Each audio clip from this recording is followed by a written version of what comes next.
In the year 2010, a little film was released in the theaters that sparked a revolution.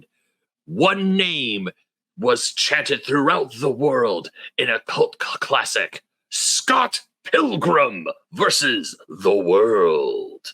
And we are here to talk about it because I remember this movie came out in theaters. I saw the trailer. I thought, hey, that's awesome. And much like Ryan, the person who was next to me is like, wow, that movie looks stupid. And then the first time I ever saw it, I was getting my first ever tattoo. Yeah, I was going to say with that intro, Ben, I was like, boy, I wish that was true. Yeah, this movie flops. I wish that it caught the world. We're the only three people who saw this movie, apparently. I never saw it in theaters. I was like, hey, not only that, do you remember back in like olden Facebook days, when Facebook was good? There was like a thing promoting the movie where you can create your own little Scott Pilgrim 100%. Avatar. I made it. I still have it. Oh yeah, I could. Oh god, if I like scroll through my Facebook photos, I could find my own because I had that and I wanted to go see the movie. I just never did. Anyway, I'm Sparkz Woody. That's been Magnet who opened the show up, but forgot to say names. And this is Bryan Lee O'Malley. Hello, I'm here to. You punched me in the boob. Prepare to die. Obviously. We're here for a Fake Nerd Cine-File on Scott Pilgrim versus the World. If you've been paying attention to the channel, you know that we're ramping up our Scott Pilgrim stuff because Scott Pilgrim Takes Off came out, and we are ramping up to a discussion on that show. Oh yeah. By revisiting all the previous Scott Pilgrim material. This film in particular is written by Edgar Wright and Michael Bacall, and it's directed by Edgar Wright. Yeah, and it came out 2010, and I was at Comic-Con, San Diego Comic-Con. I was in Texas. I couldn't even go to Comic-Con. And I went to the Scott Pilgrim panel, and that was in Hall H. And at the panel, this was really funny because Chris Evans had just been announced as Captain America, like a little bit before. So when Michael Cera came out for the panel, he came out in a Captain America costume, which was really funny. I remember everybody geeking out over that. And then everybody in that Hall H panel was offered the opportunity, like, I don't remember if we got tickets or how it worked, but to go see Scott Pilgrim versus the World for the first time that night. Amazing. So we were at the technical world premiere because of that. And I think there were 2 showings that weekend, and we were at the first one. Some of the cast members came out. Edgar Wright was there. It was this whole thing. It was really cool. It took up like half our day to go get in line and make sure we got to that movie, but like 100% worth it. Oh yeah. And that's when I bought like all the Scott Pilgrim books at that San Diego Comic-Con I bought them all, and I'm like, yeah, I must consume. I can only imagine like a bunch of the vendors at Comic-Con that year is like, wow, this Scott Pilgrim thing, a lot of people are buying this. It's like, yeah, we saw the movie last night. Yeah, makes sense. Yeah. It was big and buzzworthy. I remember like the Hilton, I think, had the gigantic like the movie poster covering the building, and that was a big deal because that was like the first time that happened at the San Diego Comic-Con, where like you had a movie thing that covered like half of one of the big buildings by the convention center. No, that's a heavy building, and it was the image that's behind us in large, the Scott with the guitar and everything. Flipping the bass. Yeah, and I love that movie. I love that movie so much when I saw it then. I love that movie still, and I have a complicated relationship with it now. That's fair. Because the thing is, like, when I saw it, not all the books were out. So, like, and I'd already read the first one and then nothing else. So when I saw the movie, that motivated me to pick it up, and I read the rest, and I'm like, wow, this is all so good. And there's differences, but it all jives with it. We're going to talk about it on the Fake Nerd Book Club, where we get to the last volumes of the book series. But having read those books, there are things about it that, like, it's not the movie's fault those books weren't out, that kind of thing. But they make it harder for me to appreciate certain parts of the movie, specifically Ramona. Sure. Because the more I revisit the movie, like especially the back half of the movie, Ramona feels like she loses agency. And it's hard for me to like the movie as much because of it. Sure.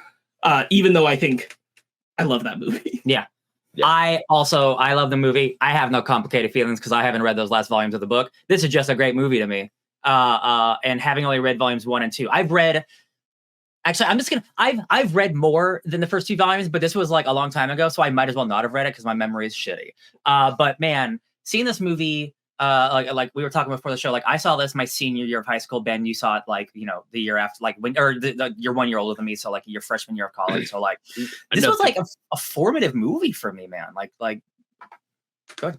No, unfortunately, I never got the chance to see this movie in theaters. I just remember the marketing, because we were talking about how they had that they were doing a big Facebook marketing push for Scott Pilgrim where you could create your own avatar.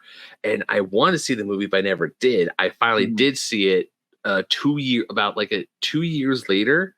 Wow. I was at my tattoo artist and he was doing my first tattoo. My dad was there, and then to just keep my mind off things, he put on Scott Pilgrim and I watched it there. But it wasn't the best way for me to first see the movie, because because I was getting needles, I was getting art drawn on my skin, and I was watching Scott Pilgrim just popping vanilla Tootsie Rolls to stop myself from fainting.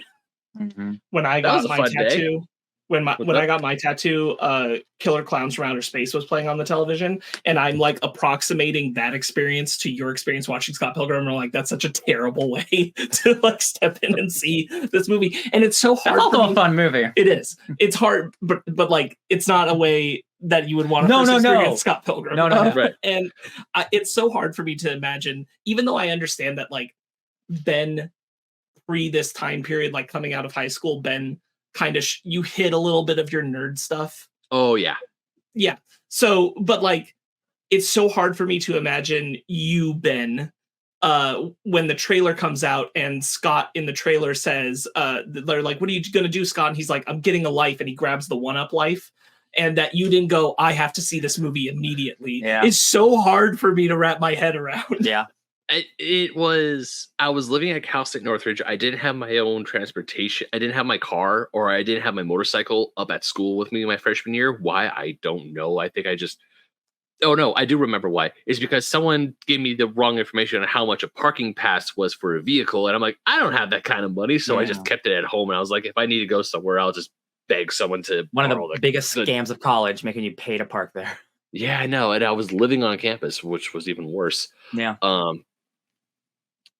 But when I finally did see the movie the first time, it wasn't a bad experience, but it also wasn't like, it wasn't the first, or it wasn't the ideal setting. Yeah. You didn't see it like in your home or at a theater. You were getting pinched 1,000 times. I was in a tattoo chair. I was getting my tattoo done, and because you could hear the motor of the needle and everything else going on. My dad was talking to the tattoo artist, and I was just sitting there watching Scott Pilgrim, trying to listen to what they're saying. Mm-hmm. And I think it wasn't until maybe a year or 6 months later, when the movie came up on Netflix, like for the first time, where I finally sat down and honest to goodness watched it. And I was like, oh, okay, yeah, this is really neat. I like this movie. But yeah, but just like, because I think Ryan, you said you were there, you were at the movie theater with your grandfather or your dad, and you looked at it and you're like, man, that movie looks great. And your dad was like, man, that movie looks stupid. The exact same thing happened to me. Yeah, we saw the trailer. I saw the trailer with my dad, and I thought, "What?" And I looked over at my dad. I was like, "Wow, that movie." I was like, I want to see that." And my dad's like, before I could say anything, my dad leans over like, "That movie looks really freaking stupid." I'm like, "Shut up." Yeah, this is not the same movie, but I will never forget my entire life that I went with like 7 of my friends to go see Speed Racer, and 4 of them left halfway through because I hated it. Oh. And I was just like, I know we're friends, but we're on different wavelengths of entertainment, man. It's crazy. Like they walked out of that movie, and I'm like, this is one of the greatest movies ever made. Y'all are stupid. I had a great time. Hey, people are just built differently, They can't handle some stuff. For our video watchers, I have a quick moment I'll share, which is, it's a little fuzzy, but this is my Facebook, Scott Pilgrim, that Ben brought up. I found it. Hold up. You know what? I'll find. That looks kind of like Scott. It does. Well, I mean, like the hair color is the same, but then it's pretty reductive down from there. Yeah. You know what? I'll find mine. Just because you brought yours up, I'll bring mine up. I think the details on this are pretty bad as far as the visual, but I'm pretty sure he has a goatee. It's just really close around the mouth. Because I definitely had a goatee at the time. This movie did not do well. I saw it 4 times in theaters, so I definitely I saw it like 3. I definitely I dragged my friends who I knew would like video game folks. Yeah. And like I said, it's formative. I'm not joking. Like I love this movie so much. Like it's one of the movies that made me want to be a film director. And like I moved to California to be a film director. Things happened that didn't happen, but like Edgar Wright is such a incredible filmmaker, and like this movie just it merges everything I love about video games and movies, and it's just one of the most well edited movies of all time. I think this is a good question for this. Is what was your like Edgar Wright exposure before this? Oh, I saw Shaun of the Dead. I don't know what it was, just Shaun of the Dead and Hot Fuzz. Yeah. Yeah, I saw those. So yeah, I was ready for us in particular. I remember because like my friend Michael, like who was key part of this group, and Brandon was there too, and like all of us really liked Hot Fuzz. Yeah. So the moment that we knew this was Edgar Wright and all that kind of stuff, like we were already like buzzing from like thinking Hot Fuzz was one of the best films that we'd seen in the past few years. Oh yeah. As far as like an action comedy, The greater good. And so going into Scott Pilgrim, we were like, God, how could this, like Hot Fuzz was one of the, and honestly, I still maintain that I think Hot Fuzz might be Edgar Wright's best movie. Yeah. But like going into this, there was so much like, yes, Edgar Wright doing it. We were carrying that very loftily and strongly onto it. And I don't think Edgar Wright disappoints entirely. No. Right. So I found mine. Nice. It's not the best. It's not the best. It's really zoomed in. Oh no! Yeah. That's dope. Yeah. Audio listeners, it's my own Scott Pilgrim avatar with headphones, a bass guitar on my back, and I'm holding a katana. That's the stuff. That's the Got that blonde hair, man. I definitely know I made that, but like I haven't used Facebook in so long. Like I think it's probably That's so funny. it's in the trash. I made the mistake. That was such a targeted moment. Yeah. And it has become like you said, Ben. It has become like a cult classic. Like the movie might not have done well, so many, but it's like it's gotten so much like more popularity over the years. Oh yeah. Scott, and especially like now with the show out, I'm seeing it revitalized again for another generation of people who are like, holy shit! And like what I really like is that I think the show, just in an outside perspective, is not only getting people to revisit the movie, but like go read the books, and embrace all of what Scott Pilgrim is, and I think that's awesome. But definitely like. I listened to Unspooled. And Paul Scheer was on there saying he saw the movie and like hated it the first 3 times he saw it or something. Sure. And didn't get it. But I guess he felt like something was nagging at him about why didn't he like it. Mm-hmm. And like the 4th or 5th time he was like, something clicked. And then he really, really loves it now. And I think that's interesting too. That's not an isolated experience. I think especially from an older generation, like generation just above us and higher, that like they kind of rub up against Scott Pilgrim the first time they see it for some reason. Yeah. And I don't really know what that is. If I had to 100%, having hear that, if I had to guess, and this isn't a negative, but the movie is like a movie on ADHD. It's like ADHD movie. Like there's so much editing, there's so much happening, there's so many quick cuts, there's so many like special effects like coming out of nowhere. It's not a traditional like kind of like regular movie. There's a lot of shit they're throwing at you at all times. So if like it might be like too much, there's too much shit on me kind of situation, And it's also like about video games. So like if you're older, you might not care about that like that aesthetic. So like, there's so many cuts in this movie, but it's great cuts. I'm going to put something else out there that I think like it affected my perception of it going in, but didn't really matter when I was watching the movie. And even then, like I'm kind of coming at it from the reverse of what I'm about to say, but about Michael Cera being the central protagonist. I think there is a tendency, especially at that time, for the older generations to not consider Michael Cera a serious character. Oh, sure. Like him playing a serious protagonist at the center of a story. Like he's satirical. They don't take him seriously because they've never taken him seriously in anything before, which was also something I recognized about the movie, and the fact that when I was going to see Scott Pilgrim, this was the first time I really cared about Michael Cera and something. At that point in time, like this was the first time I was really now since post that I liked him in a whole bunch of things like the movie he did with Kat Dennings and things like that. But I do think there was like a pattern. No, yeah, because a lot Michael Cera is not a serious person, so they're not emotionally investing in him. Yes, and because Scott presents himself in such a shallow, surface level way for so much of the time, that is the character. Yeah. I do think that like people kind of like can't grab onto Scott until like 2/3 into the movie, or like separate as an emotional center. And during that time, like this was like when Michael Cera was like at his peak, being in a lot of movies. He did play a lot of the same type of like schwarmy, this kind of guy character. Yeah. So like if you look at the surface, he is kind of like that character in this, but he really isn't. Like if you like, he's trying a little bit. Also, like the script is kind of perfect for the type of character, for the character actor he is. He is capable of more than just being the kid from Superbad. It's just he was typecasted for like the next like 5 years being that character. So people were kind of like tired of him in a way that like people are tired of like, you know, Chris Pratt or The Rock. They're like, oh, you're doing the same thing. And I think that's even more like a generation above us or higher is even more like tuned out, not really going to try and connect with him as the central character. Yeah. So I do think that could be part of it. Because like I had my own and still have my qualms about Michael Cera in the role of Scott. I think he's right for the movie as the movie is. Yes. But I don't think he's a good casting choice for like the Scott Pilgrim I know from the book. Yeah, like if I were casting him today, like he probably wouldn't be my first choice. But like I like him in the movie. Like I don't hate him in the role of Scott Pilgrim. If I redone the casting specifically to be correct to the comics, it would have been Anton Yelchin. But the thing is, like, also I just finished rereading the fourth book, so I know exactly where that the fourth book is the last one when the movie's coming. I believe the fifth one came out, but like the fifth one came out like just before the movie, so there was no time to do it, and there was no time to bring any of it into the film. So you've got books 1 through 4, and a lot of that stuff comes in there. But the thing is, like, up to book 4, even Scott is actively running away from his own emotional center. So there's none of that in the text. So it's very hard to bring that into this part of the story of a lot of the film. Like, it all kind of happens at the end of the movie. Because Scott is avoiding it. That's part of who he is as a character. But because of that, like, you don't factor those parts of who he is into the casting of Scott. You found the power of self-respect.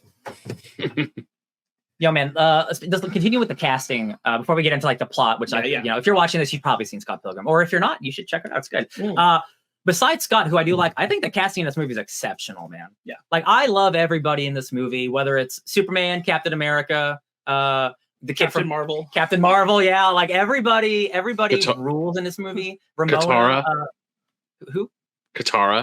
Katara, yes, the voice of Katara. Thank you. Yeah, from Avatar. Just an exceptional cast. Like, even the smaller characters really get the Aubrey shine. Plaza and Kendrick. Yeah, everybody in this movie it like rules. I get like even the small characters like young Neil is hilarious, and he's like, you know, one of the smaller characters, but like he's just as good as everyone else.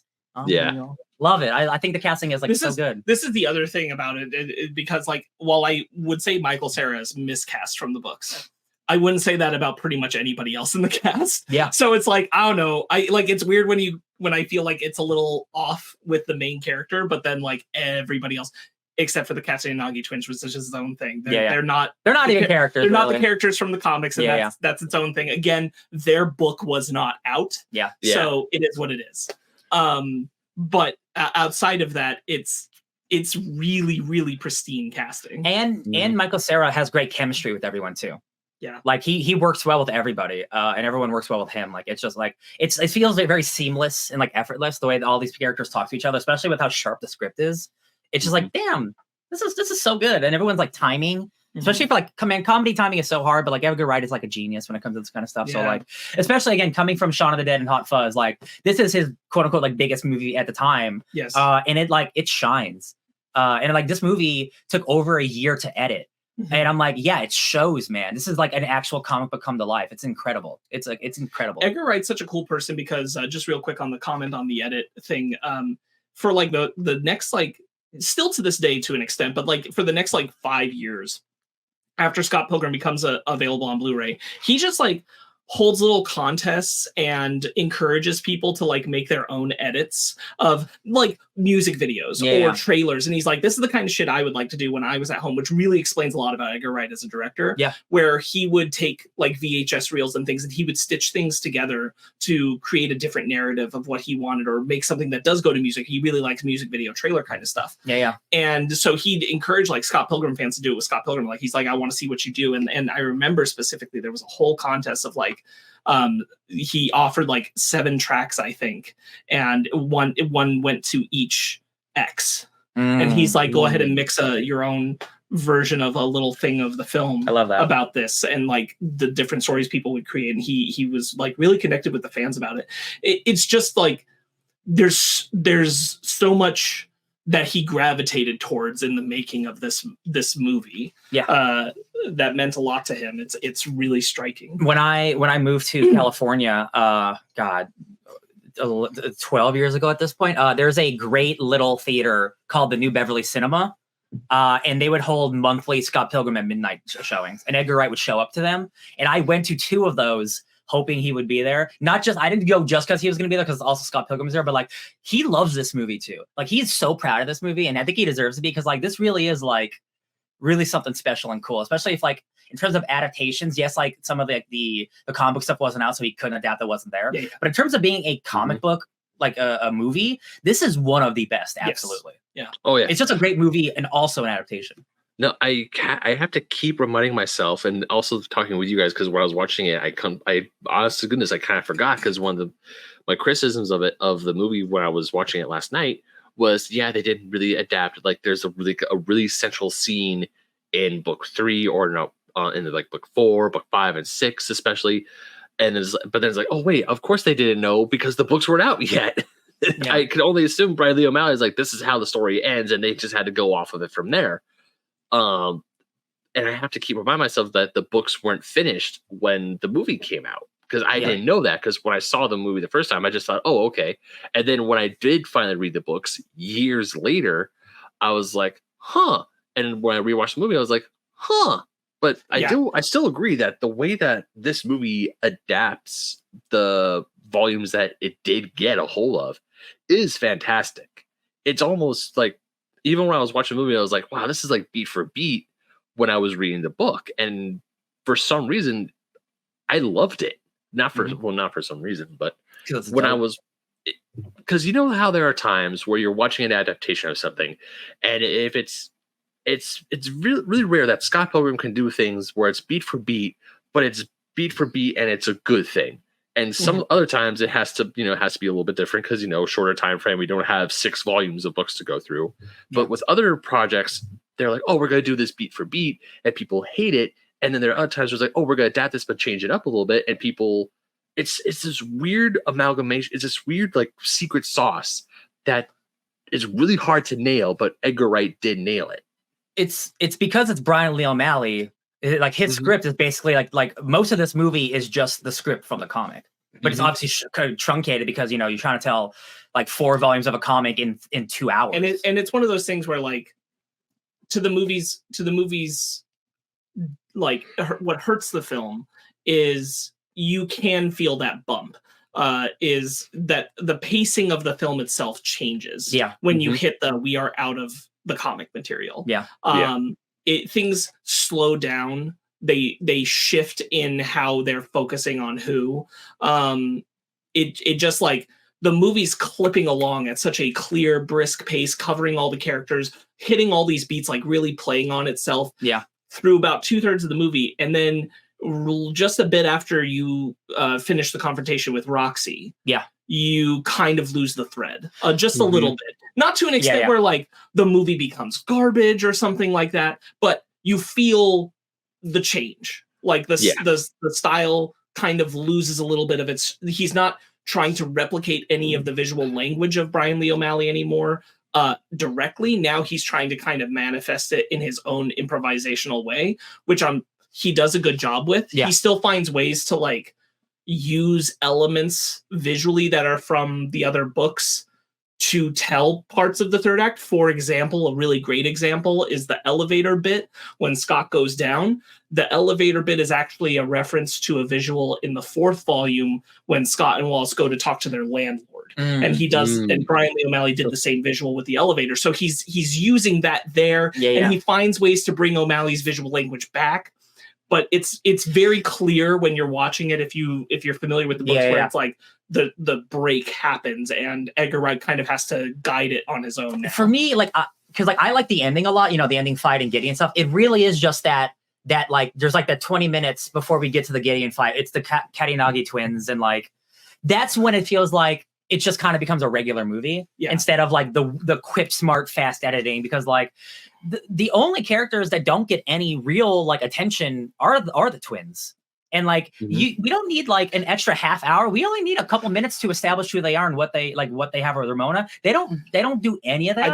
I think the more egregious thing is because like he knew where Ramona needed to end up with Gideon in a broad sense and like how that story had to go, but he didn't have the A to B to C. Yeah. So Ramona's shift just kind of has to happen. She just like gets mind controlled. It's kind of like thrown off a little bit. Yeah, and like it's the way that shift comes about is really jarring. It doesn't feel like it has the same character progression beats that a lot of other parts of the film do. Yeah. And it again, this is no slight. Like the books weren't out. It's just you feel it. You feel that hiccup. You feel where the film loses the magic that it's had up to that point, and has to kind of scramble to reconfigure it. While we're talking about the twin section, do you like? Because I don't remember if this happens in the book because I don't think I read it. But like the gorilla versus dragon doesn't fight? happen at all. Okay, that's an original thing. Yeah. Okay. I think it's cool. Like I think it's a cool visual. I don't like love it, but I think it's cool. I don't know how you guys feel about it. Knowing I like a guitar, like a battle of the bands idea. Yeah. But like it's okay. It's cool. Knowing that it was them trying to compensate for not having the source material information. Yeah. I think it's a creative idea. Yeah. I like the direct one-to-one of Scott's power of will being translated into his music as like the green eyes in him, the green eyes in the monster. Yeah. Like it's the first time you really get a sense of like, this is more than just Scott being a good fighter. This is like Scott's desire is manifesting itself. Yeah.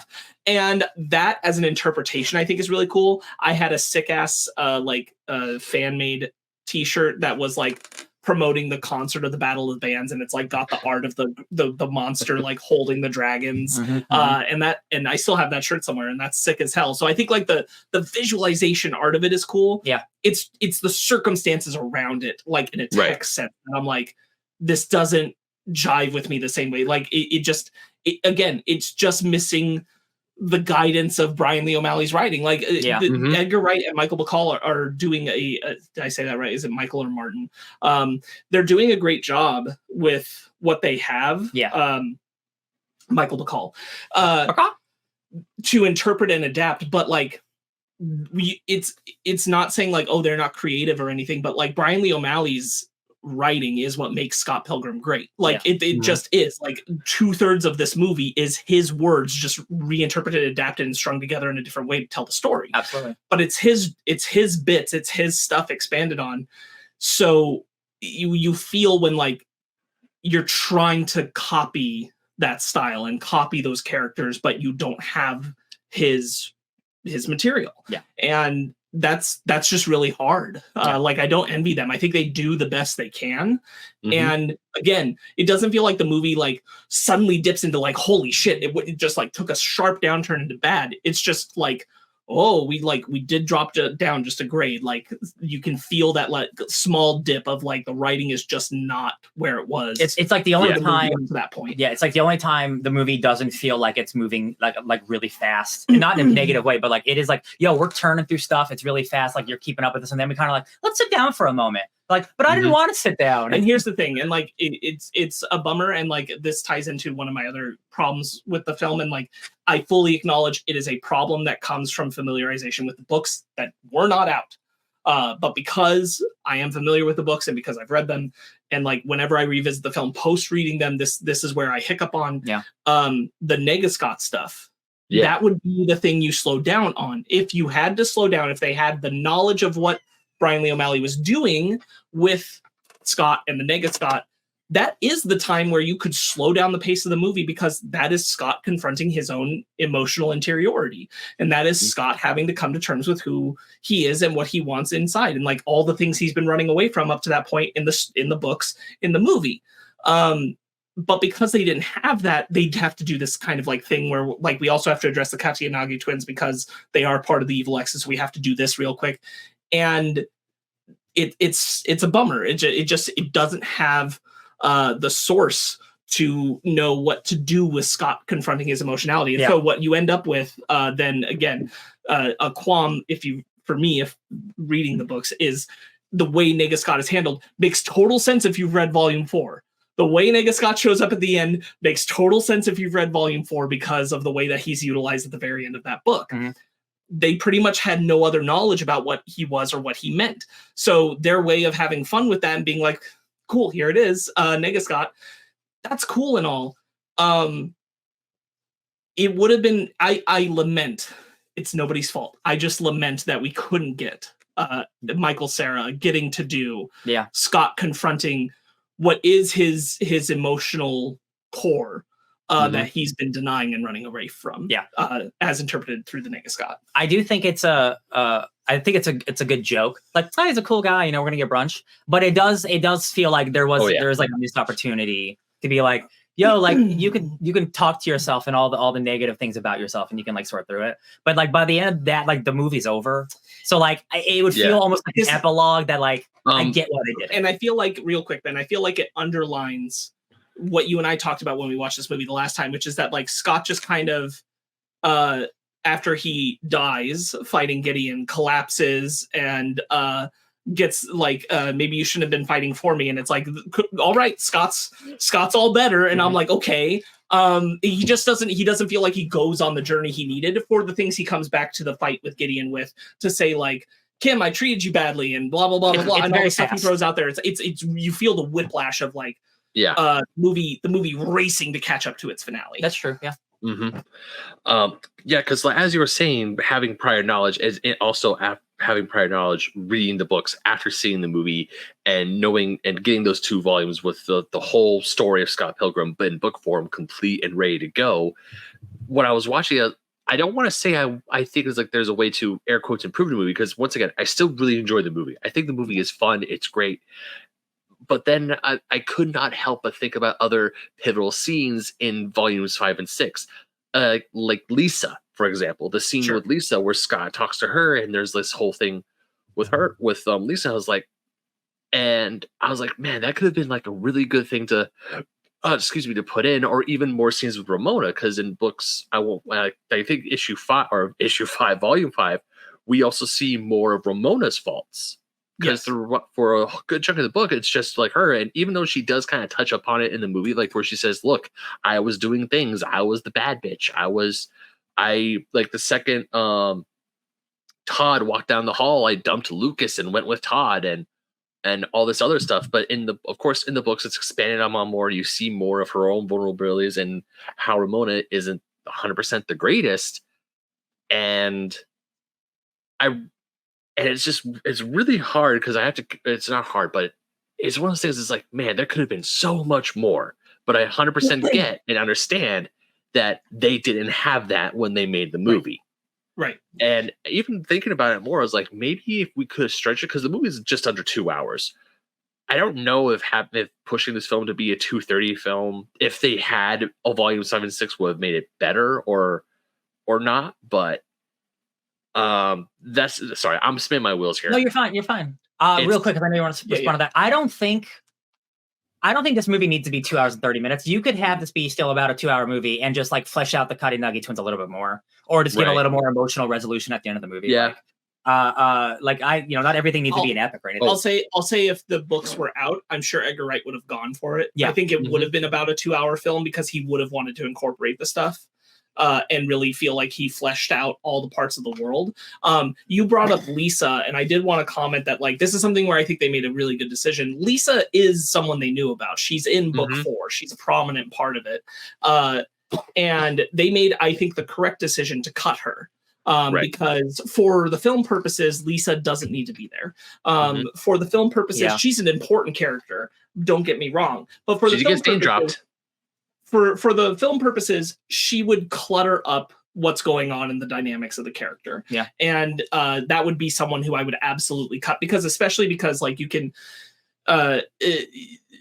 real quick and like revisit us on the Fake Nerd Book Club where we're talking about Scott Pilgrim to see how I really shake out on this opinion. But in a broad sense, I would argue that the books, what are they about? They are about cheating, but they're largely about the trauma inflicted in relationships when one person is more invested than the other. And that's really what it's about. And that happens in multiple relationships and through multiple characters. And it's about partway into the books, you realize Scott and Ramona are parallels of each other and what they've done to each other. And the movie is not doing that story. The movie is about learning to not be shitty. Specifically through Scott's lens. so this is where like the Ramona stuff falls apart a little bit, because Ramona doesn't have the agency of that parallel, that they don't go into the fact that Ramona also manipulated and was shitty and cheated on people. Like it's mentioned, but it's mentioned in like passing things. It's not delved into. Right. And that's one of those things where like they're just focused and about different messages. Again, Edgar Wright not having all the material to be able to go into it, because book 4 is where you really start to go into Ramona's past, but he didn't have all that information. So like, what are you going to do? And I do think, again, up until the end where she's just kind of like brainwashed for like 25 minutes, I think they do a good job of showing that this is, I mean, Scott's defeating 7 of her exes. She said, yo, I got baggage, but I'm leaving that behind to become a better person. Yeah. And that's the journey that Scott is currently on. So I think the movie does a good enough job doing that. The only part that bothers me is that while I love Scott and Knives teaming up on Gideon, I don't like Ramona just standing on the sidelines watching it. And when she does get involved, she gets tossed out of the fight very quickly. Yeah. I do like the bad on him hitting Ramona, like you hit a girl, that's real bad, and that kind of stuff that really works for me. But Gideon being not just Scott's main enemy but Ramona's, and like kind of a festering idea of a person who inflicts toxicity into every relationship and every tangential relationship to the relationships that he touches. Ramona not having a part in undoing that bums me out a little bit. Yeah, I hear that. And that's even beyond the books. That's just a film structure problem. I feel like when you have Ramona, like the only time Ramona gets actively involved against one of the exes is against Roxy. Is like you could have though had her, like the one she should be involved in against is Gideon. I agree, because that is the person who has done her the most harm. So that's my feeling. Even though again, really love the interpretation of having Knives come in to fight with Scott against Gideon. It's time to chow down. God, she is so good. She's so incredibly cast as Knives. Ellen Wong, right? Yeah, I love her in this movie. She's fantastic. She's killer. I love her so much. Also, I don't know why. Probably because it's so fresh in my mind. And because we all finished Scott Pilgrim Takes Off, the Netflix show? I haven't started it. No, okay. I haven't even started it. Never mind. The last thing I'm going to do in our journey. Yeah. You know what? I will keep that. I will put a button on that and bring it up when we get to that certain episode. Oh, Julie. I want to talk about Julie early. Aubrey Plaza. Yeah, Aubrey Plaza's character. Brilliant. You know, I love her. I mean, obviously I love Aubrey Plaza. She's an amazing actor, but I would never forget when I was reading through the books, especially the second time, because I bought the full colored ones to have on my shelf. The whole time I'm reading Scott Pilgrim, I was just like, man, I hate Julie. But then I'm watching this movie, it's like, yo, Julie's right. Yes, that's the thing. That's the thing. Is like they make you think like she's this heinous bitch, and the thing is that Julie is always just saying things as they are. Yeah.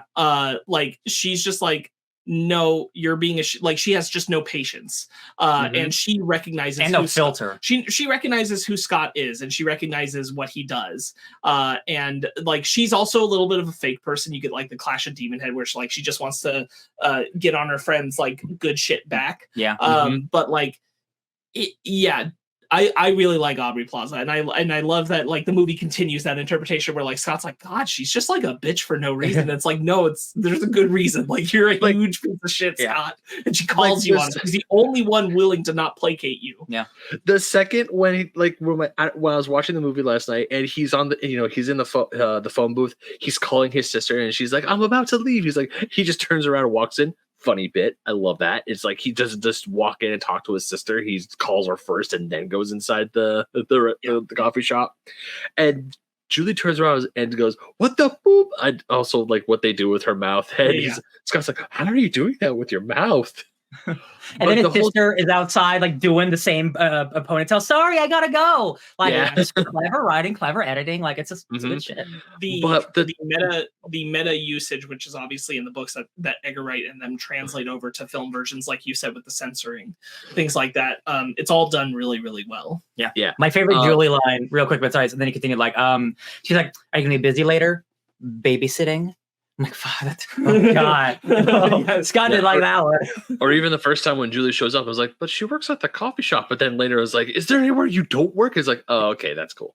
But the reason why I wanted to bring it up is that when Scott and Romano are like officially dating, and she is just naming off everyone that Scott has like been associated with, like all the girls that he's wronged, and he gives like it was Mr. He gives like the stupid excuse of like, oh, I've gone through this thing, but that was a it's not my fault. That was a mistake. Blah blah blah. Yeah, and then especially when she mentions Kim, I'm like, the whole time watching this, like, yeah, Julie got a point. She has a very valid point. And yes. Scott's though I know like the point of the books and the point of the movie is Scott Pilgrim the character, not the franchise. The franchise is great.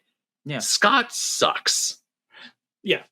So to talk up about like a lot of the positives that are in this movie, and there are a ton. One of the things is, and this does obviously come from Bryan Lee O'Malley, this visual interpretation of language, but Edgar Wright does take it a step further with specifically Julie. This is why I'm focusing on this, Ben. Is when Scott's headed in a direction that's negative for himself, where he's about to think about something he doesn't want to, the background will turn black.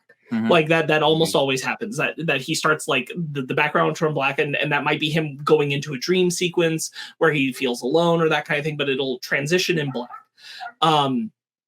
Edgar Wright takes that a step further because Julie is a person who is constantly like pulling Scott towards having to face his own reality, which Scott doesn't want to do. So there's the part where she's first talking to Scott at the party when he's asking about Ramona, and she shuts him down, and the world for a moment goes to that black space before he pulls himself out of it. And like, I think Edgar Wright does a really good job of interpreting what Bryan Lee O'Malley was doing with the comics visually and expanding on it and doing things like that, because Julie is essentially a verbal manifestation of the things Scott's trying to avoid, because Julie sees him fully. She sees who he is. And she also sees, like, they make this whole thing, especially in the books, like it's less focused on the movie because obviously, but that Julie is this person who nobody really thinks she's a good friend kind of thing. And I think there's a valid argument to be made that Julie is the best friend because she cares about these people and watches them all bend over backwards, even when they pretend that they're not, like Kim, for Scott Pilgrim. Yeah. And for other people who are acting shitty when they are, but like specifically around Scott. And she's like, this is ridiculous. I care about you people, and you all just act so stupid around this person. Yeah.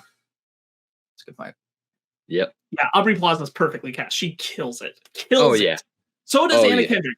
Stacey Pilgrim's not given a lot of the juice of what she's got in the books. Again, that is a 5 and 6 thing. Like a core development thing about them happens in those books as you uncover more about Scott's past. And that's not part of her story. Nonetheless, Stacey is this person who like can talk to Scott in a way other characters just can't. And having Anna Kendrick and Michael Cera have that connection for the brief moments that it's there in the movie are really, really good. Yeah. Like even when she meets Ramona at the Rocket, and just like when she leans over and like goes and like she like taps her shoulder, she's like, "So how do you know Scott?" And it's like, you are just playing the little sister who just wants all the dirt. And it's like, man, Anna Kendrick's awesome. I love Anna Kendrick. She loves drama. Going to the rest of the cast, it's really hard for me to believe that Mark Webber was a real person before this movie, and not just like the manifestation of Steven Stills walking out of the comic into real life, because he's Steven Stills so good that I can't believe he's his own person. And it's a bummer because like obviously he's done other work, but like this is probably the thing he is most known for. And I'm like, yo, you just encapsulated character so well. Like you will forever be Steven Stills, and that's not a bad thing. I would also argue I can't remember her name, but the actor who plays Kim, thank you. Yeah, Alison Pill just encapsulates Kim Pine's. Like, I can only imagine when Allison got the script, she read the books and to get the, to do research, and she was like, "Oh yeah, I got this." She understood the assignment. He got a great like death stare. I respect so much that like, while they knew they were never going to delve into the story between Scott and Kim, the way the books will eventually, that they baked in a lot of the subtext of what that relationship is. And that is credit to Alison Pill's performance. It's also credit to like Edgar Wright and Michael Bacall steering the film in the direction of being like, you get enough of it. Kim and Scott is you are given them the information to know that like while they'll name a whole lot of names of women that Scott has screwed over and Knives is right there. Yep.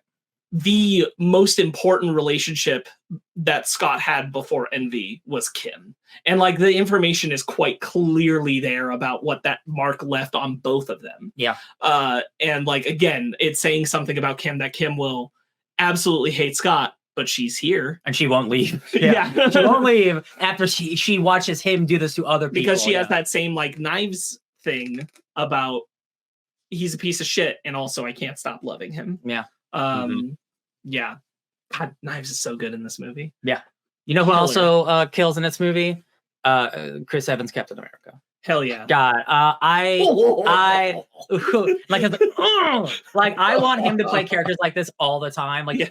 So he did Not Another Teen Movie. Yeah. Like that's one of his first big movies, and he plays like the perfect like jock asshole guy, but he's so charismatic. And then he does this role, and I'm like, can you please be an asshole more often? That's why Johnny Storm, yeah. And then when he came back for Knives Out, I'm like, there he is. There's that guy. There's that guy. Yeah. I love him being a jerk. He's so good at it. I guess I'm just so used to Chris Evans being Captain America that watching him as Lucas Lee is like, man.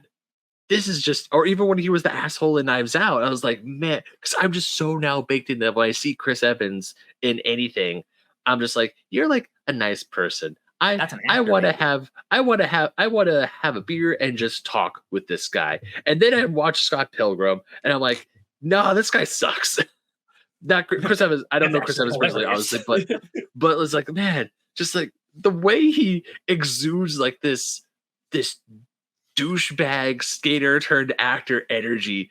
It's like the whole time is like, oh, looks like you've seen, or like, I just love the scene where he's like, wait, Method didn't tell you about the league? No? Oh, well, don't worry about it, man. He's like, oh, really? No. Boom, she just punches. Like, I feel like literally any line in this movie, which is again from the books, like could be your favorite line. But like my favorite line is from his stupid fake movie.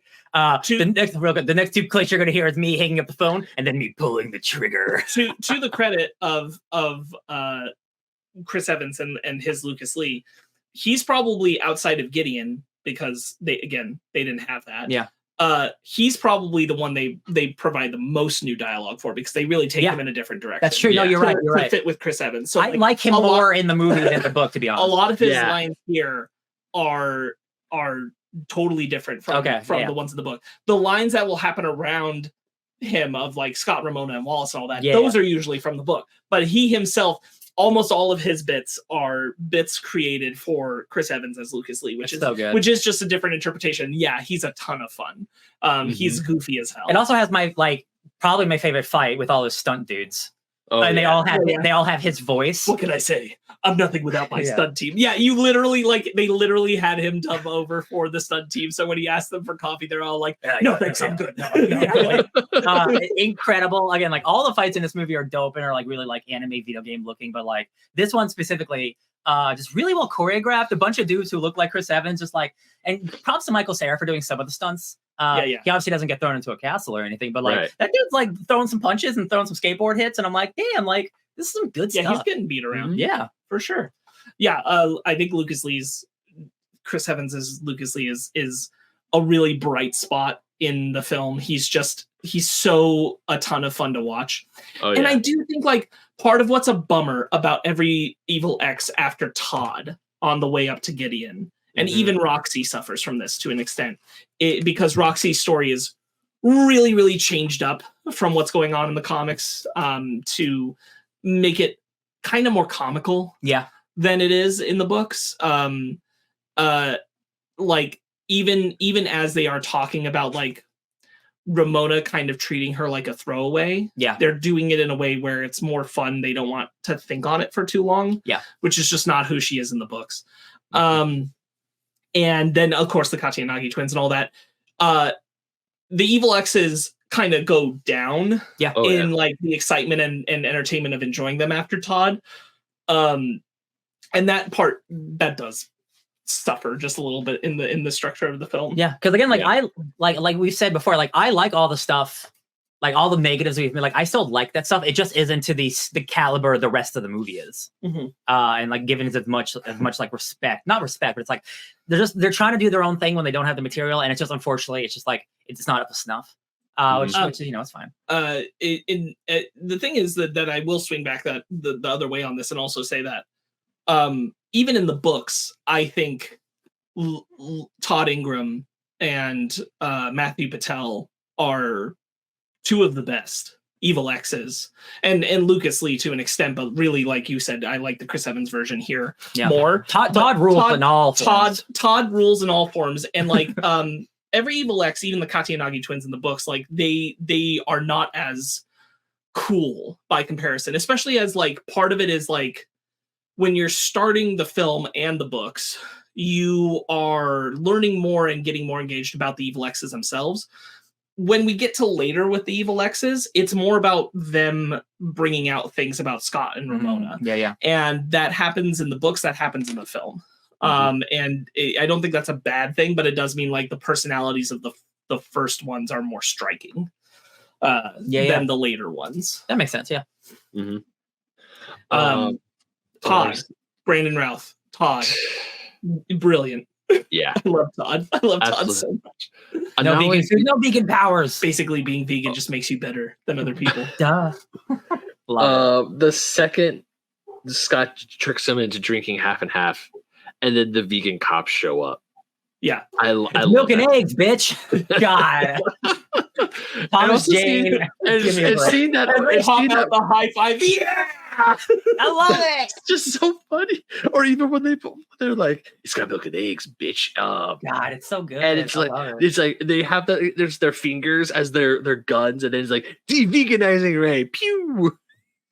The thing that tells me for sure Edgar Wright was the exact person for this adaptation is there's this section in the Todd stuff that is one for one from the book, but both Brandon Routh and Michael Cera elevate the material to make it even funnier. But the lines are the same, which is the whole cleaning lady bit. Oh, yes. Because you'll be dust on Monday. What? And the cleaning lady, she cleans dust, and she has the weekend off, right? So it's Friday, so Monday. Yeah. Basically saying he's gonna kill you. Yeah, right. They're both so good at delivering these jokes that O'Malley wrote. It's crazy. I don't know if the you punched the highlights out of a hair is in the book because I don't remember, but that is like a singular moment in cinema. Yeah. Young Neil's like, screw you, punch the highlights out of her hair. God, it's so funny, dude. That whole scene is extravagant. Yeah, actually, it's also pretty well edited when Knives gets the highlights punched out of her hair. Or even when she tries to talk and then everyone just like goes glare. Yeah, it's so good, man. Yeah. Poor also, Knives. Like the music, we haven't talked about the music in this movie, but all turning the shitty Scott Pilgrim band, like they might say they're shitty. Yo, in the movie, they rule. Six Bomb rules. Thanks, Beck. Also, just in general, yes. The soundtrack of this movie is great. I mean, both score and all the music that they play, whether that's tracks that were everything that is a played track is music that O'Malley said he was either listening to or directly inspired. Scott Pilgrim, with the exception, I think, of one that Edgar Wright just really wanted in the movie, which I believe is I'd have to look at the names, so I'm not going to try and think of it. But I know that like a chunk of them are just like O'Malley said, like this is what I was listening to, or this is what I was thinking of, or da da da da. And Edgar Wright's like, brilliant. I love music. I mean, he wears an SP shirt at Smashing Pumpkins. Yeah. My dumb Scott Pilgrim's named after a Plum Tree song. Yeah. And I think there's a different Plum Tree song in here that he said was one of his favorites to listen to while he was making the book comics. Yeah. The one thing I was going to mention is, especially with the Clash of Demon Head scene or the Todd Ingram scene, is the song that Brie Larson sings. Black oh my God. Yeah, that's the band Metro does that song originally. When this came out, the next 5 years, I listened to that song on repeat. Like it is such a killer song, dude. Seriously, even when I went to bed last night, I was just like, "Hello, again, friend. Even today, when I woke up and I'm just like sitting here talking about it with you guys, it won't leave my brain. And I'm like, the cutting Edgar Wright does of like slitting the screen on the down, down, down, down, and the faces and like the whole opening of that sequence. I remember like not just me, like the whole audience just vibrating over that sequence when it happened. They were like, holy shit, this is on a whole other level. It's like just a mini music video in this movie. Well, just several music videos that happen in this movie. Which is again like one of those things where I'm like, you know, I wish that Edgar Wright had gotten to play with the visual language of things O'Malley did later, because like Gideon's cool and all, and Jason Schwartzman's doing a good job with him. But like, I never got more built up for a confrontation with an evil X than when Todd and the Clash of Demon Head take the stage. That shit was like, oh god, it's all about to go down. Yeah. You can't get more. It's hard to get more hype than Scott's X and Ramona's X at the same time coming to confront them, and they're killing it on stage. Yeah, Brie Larson's. And she's got a great, like an actual good voice to sing too. Yeah. Not only that, there was a great edit in the coffee shop where I think it's Scott is talking to Ramona. No, Scott is talking to Ramona. Like he finds her at the coffee shop after they're, and then you see that the poster of Clash of Demon Head, and then he goes, "Oh shit!" And then it's the real Brie Larson in the exact same spot. She was funny, man. Like she was a chameleon the whole. Like it's like I was here the whole time, Scott. Yeah. Jealous? What? Am I not allowed to be? Yeah. God, Brie, everybody's so good in this movie. I love it. She is. I love her as Envy. I think it's really great. To talk about another Envy scene, which is like ripped from the books. It's like the phone call. Yeah. Where it's cutting and it's showing like the photographs of them all. Like that is such a well-made scene. And like you don't even know Envy, but you get such a grasp of who she is and how you feel the weight. You feel the weight, and you just see her lips, and she's so dramatic. Oh my god, which is also credit to how Wallace reacts, which brings us to Kieran Culkin, because there are people in the cast who are perfectly cast, and there are people who are cast who are even better than their comic counterparts, and that is Kieran Culkin. Wallace is so good. Wallace Wells is so. Guess who's drunk? Guess Wallace. You guess right. If you haven't seen the behind the scenes making of that, he does it like 7 times. And like he keeps hitting Michael Cera in the head by accident. I'm like, oh man. I have saluted Kieran Culkin because he is like, he's amazing as Wallace Wells. The whole movie, I'm reading the books and I hear his voice, and I don't even hear the other actor's voice. Maybe not even Brie Larson as Envy or Michael Cera as Scott. I do hear Ellen Wong as Knives, but that's once again, everyone does great in this movie from the books to the movie, but Kieran Culkin as Wallace Wells, just everything about him, like this guy is awesome. Like this dude, like even his ultimate when he finally he's like, "You must break up with Knives, that sweet, sweet angel." Yeah, I love him. He's so good as Wallace. It's crazy. He is. Oh man. I think we should give some flowers to Ramona. Who is quite good as Ramona. Yeah. Plays the aloof, mysterious shit really well. Definitely sparked a generation of dudes who like girls with like colored hair and more goggles, pixie cuts, and like I was definitely part of that crowd. I'll admit it. Like I got a style. I like. Yeah. She's so fun. Her fight with Roxy is really fun too. But like I just love I love how kind of like. She's really reserved, but with Scott, but she's like, I'm not like I'll go on a date with you. Sure, why not? Whatever. She as Ramona very much captures the energy of something I think you're supposed to feel from Ramona, especially early on, which is, she'll hurt me. Yeah, like that girl's going to hurt me. Yeah. Whatever amount of whatever this is going to be, I'm going to leave damaged. Yeah. Well, Scott, he can use some of that probably. Oh, absolutely. Yeah. Love it. And the best part is she'll hurt you emotionally and physically. It's not exclusive to one or the other. Yeah. I think she, again, like despite having her character's agency taken away later in the film, her performance as Ramona is really strong. I think she plays with Michael Cera very well. I think she captures her nonchalantness. Yes, that's really the word. Well. There you go. Yeah. Yeah. Like seemingly uncaring, but like she does care. Yeah. Like especially when she changes her hair color and Scott mentions it and she's like, yeah, I change my hair like every week. You gotta get used to it if we're gonna be together. It's like, all right, just and then that kind of that freaks Scott out. Just the whole time she's on screen, she is amazing. Dang it. I don't know if it's because I just woke up, but I had a thought and I lost it. Okay. Darn it. Darn it. Come back. Yeah, I think she's really, really got a lot going on. She captures the look of Ramona. She captures the persona of Ramona. I would argue, like, in the film, it's an even better representation of like how Scott sees Ramona than maybe Ramona herself. Oh, sure. Like that's a lot of what I think the movie very much is like, whereas the book I think has a more exterior perspective, not that you're not following Scott, but that like it's kind of giving you a lot of perspectives on characters. The film is a little bit more skewed towards Scott's perspective of the world. And that includes Ramona and how he interprets her and who she is and all this kind of stuff. That being said, like Mary Elizabeth Winstead's still playing that very, very well. I really like the sequence of when they face down Roxy and she's helping Scott to fight, which is really funny because that's actually a different point. So I remember what this is now. So between volume 3 and 4, there's like a Comic Fest free comic book day release where Scott has to fight a bunch of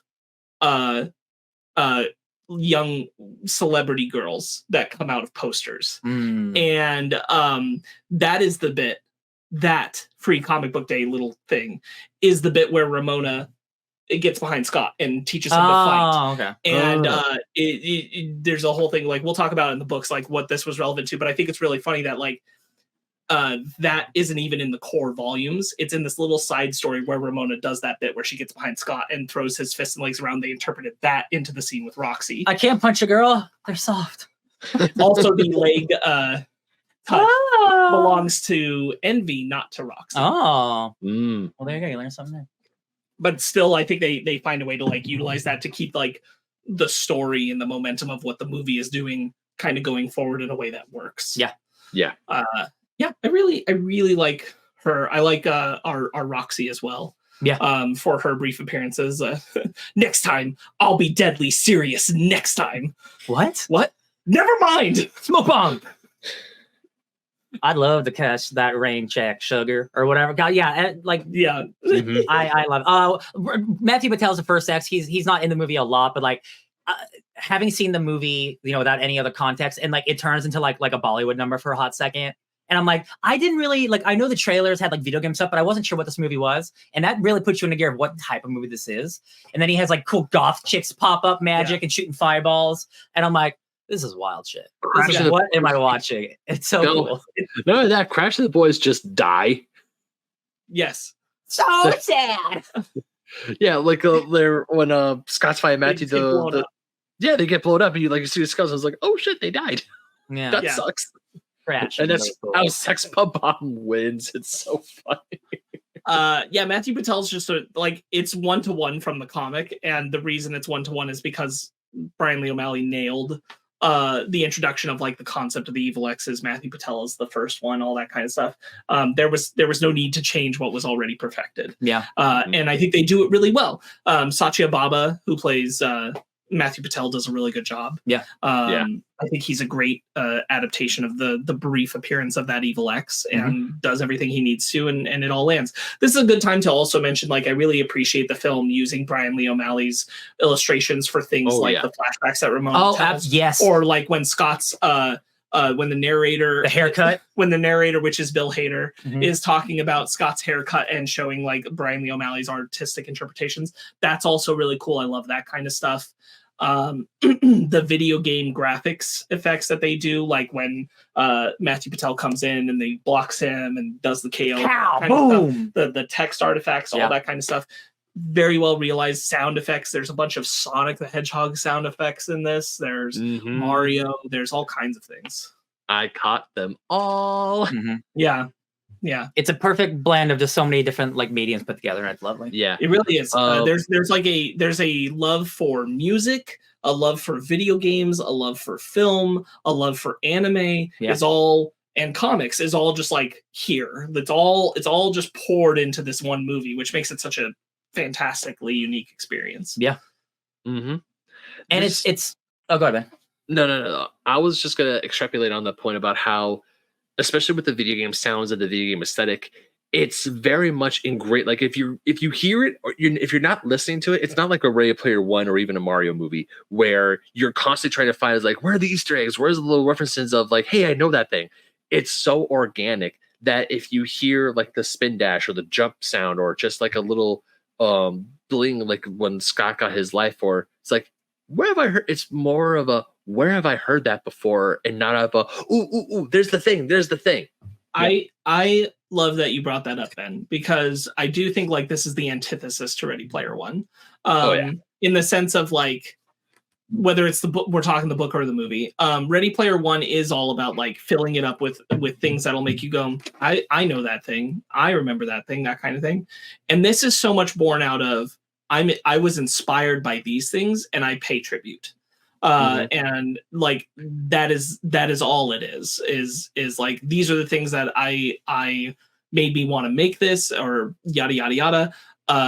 And so here it is. I put this in here, I put that in here as tribute, and if you catch it, like great, but it's not meant to make you go, don't forget this is Sonic the Hedgehog. Or even when he's playing the ninja game with knives and he's talking about Pac-Man. About how he was originally called Puckman, which is true, and they had to change it because the whole vandalism thing, that is 100% true. But even when he goes to talk to Ramona and she's like, the Pac-Man guy is like, I'm gonna leave you forever now, bye.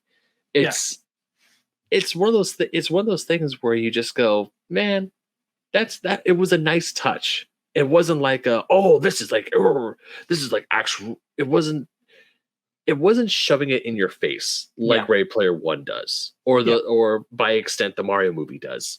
A lot of other things do this. Ready Player One is by no means the only culprit, but it is a very obvious cultural touchstone, overt one to say like this was basically let's vomit, specifically the movie, but both. Let's vomit things that people know Space at Jam. the screen so that we can be like, look at thing. Yeah, Space Jam's a great example. The new one. Yeah. Please look at our thing because it has a visual representation of a thing you know. Yeah. And like Scott Pilgrim's not relying on that at all. It is purely out of like artistic appreciation. And like Ben, earlier in this very podcast, like when you were trying to think of something, you did like the da da da da da da in your own head. That's not you like doing like, oh, look at that callback. It's like that's a part of you, and you just like video game music. Yeah. It's like it just feels like everything that's a reference in this movie feels natural. It's not a, like you said, point at the screen Leo meme thing. Mm-hmm. One of the other things. Now I know we talked about this when we did volumes 1 and 2 of the book,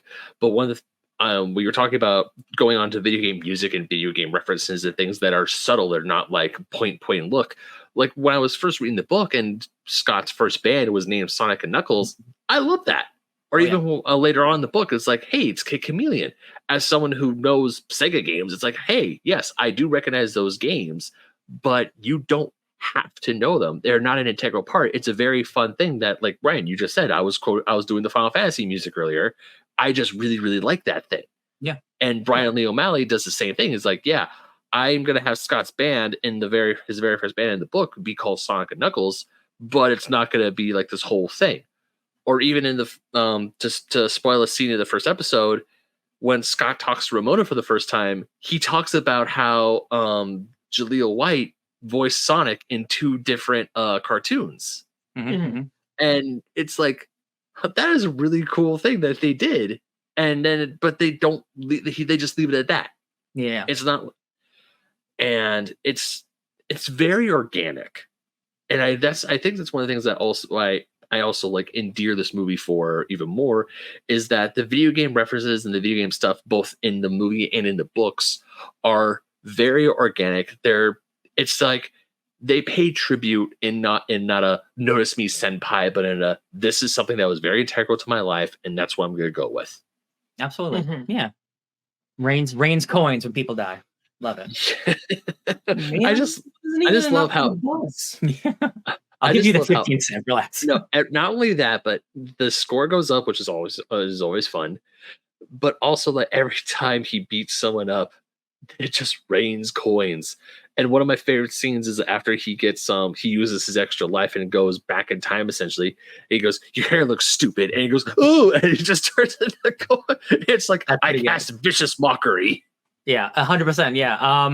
Yeah, that final fight with Gideon is so well choreographed. And like when he's just like slashing dudes and they're like in the air turning into coins, like again, watching the behind the scenes of making this movie is so fun because like, man, this movie must have been so hard to make in some circumstances because like there's so many cool visual effects happening like just out of nowhere. And again, the editing is so tight and crazy. Like the scene where he has a dream where he opens a door and he's like in the school, they had like shifting sets to move around and stuff. So he can just naturally like that stuff happens. I'm like, man, there's so much thought and love that went into this. Like this is like the unlaziest movie ever made. You know, you could do so much these days. It's just like green screen it, just green screen it. And like, there's like very little green screen happening in this movie. There's so much stuff that's intermixing special effects and practical effects. And it's just like, I love it. Oh yeah. And even like, I know there was like a blurb about this in the color version of the book I have. They were talking about how when Bryan Lee O'Malley is like when he drew the real life places in Toronto, like the house, the library, and a whole bunch of other things. Then the castle, especially. Then you watch the movie. It's like no, they shot on location in Toronto, Canada, and it's like, hey, there's the house, there's the castle, there's the library, and it's like, god damn, it's cool. Go Toronto. I don't say this often, but go Toronto.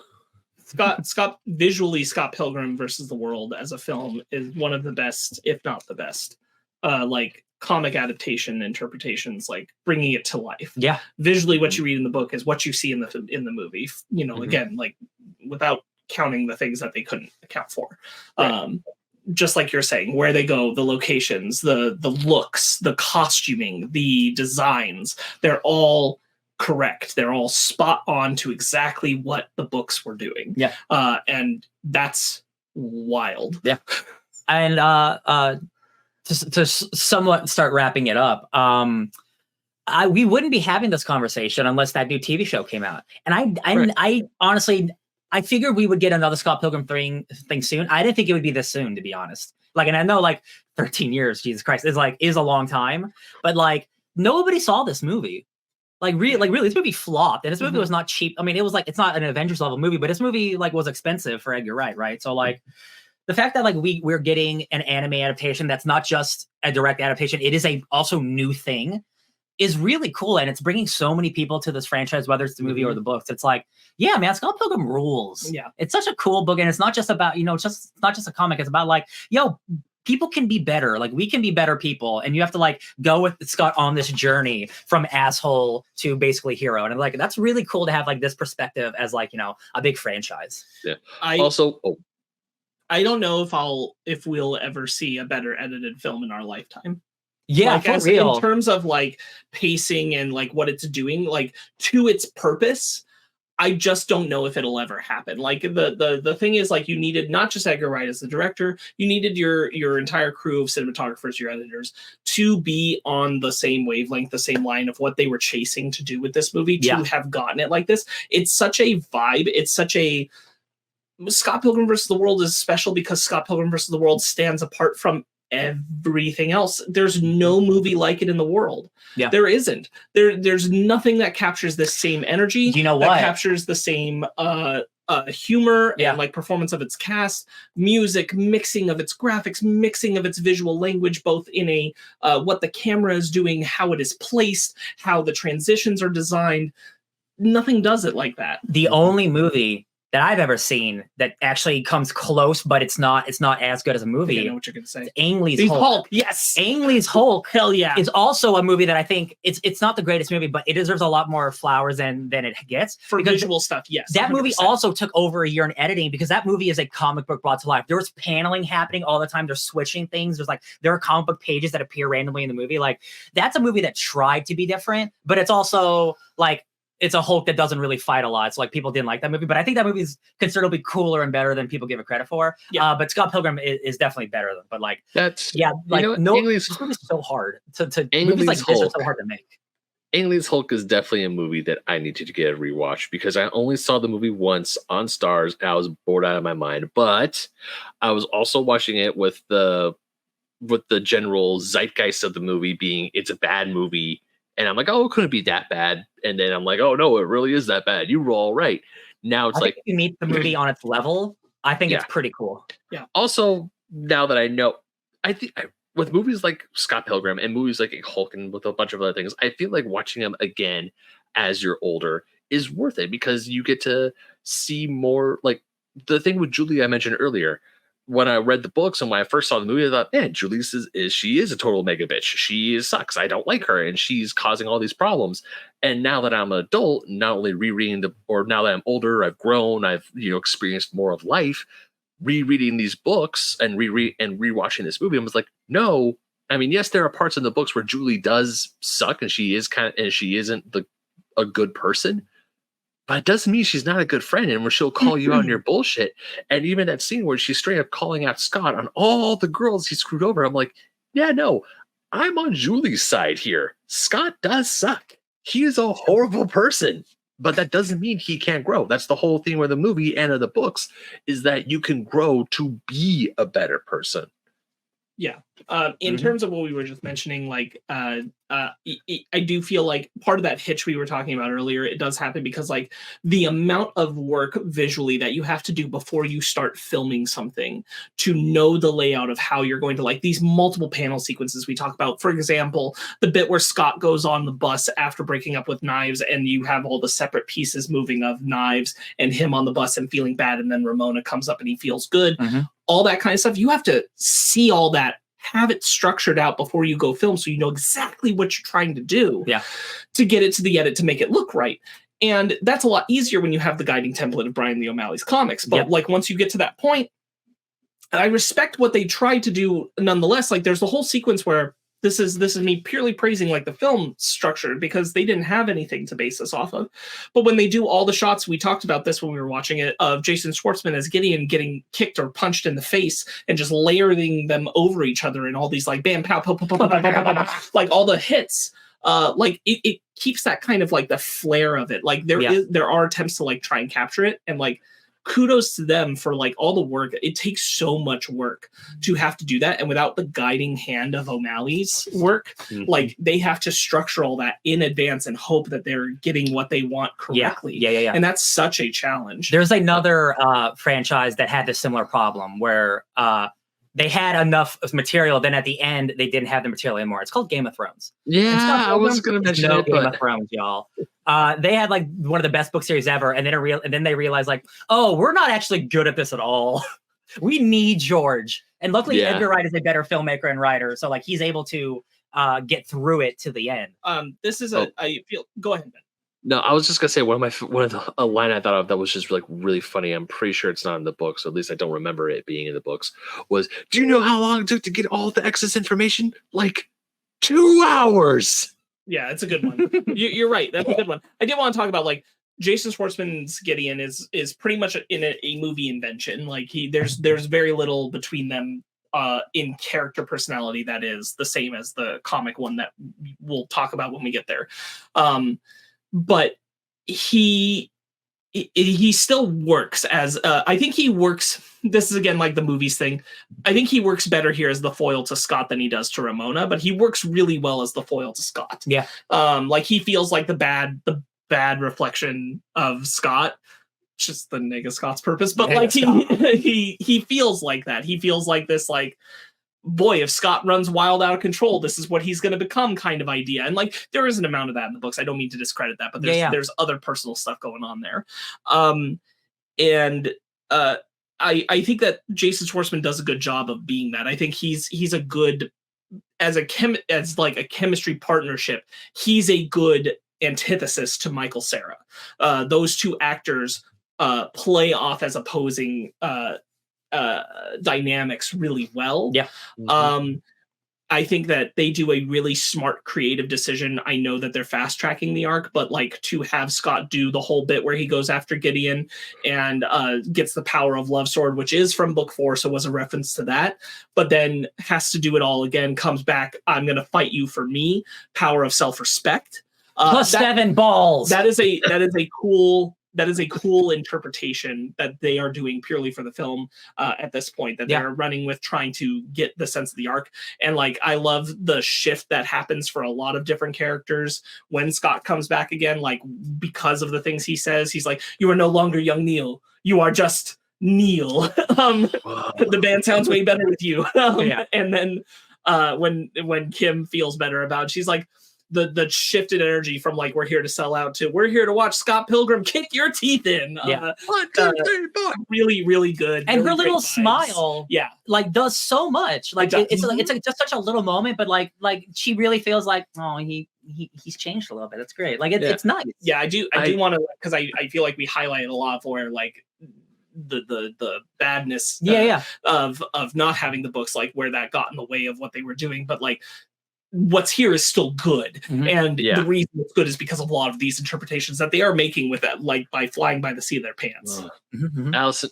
Alison Pill, her scene where it's like, we are Sex Bomb and we're here to sell out and stuff, it lives in my brain rent free. And then that whole scene where she just like gets all this energy, is like, we're here to watch Scott Pilgrim kick your teeth, and brings in the band. It's such a good, it is a great dynamic of, you know, Scott growing, Kim growing, as little as obviously there's more in the books, but it's just, you feel the different energy. Like when the first time when the first fight, when Gideon yells Kimberly, and obviously she's like whatever.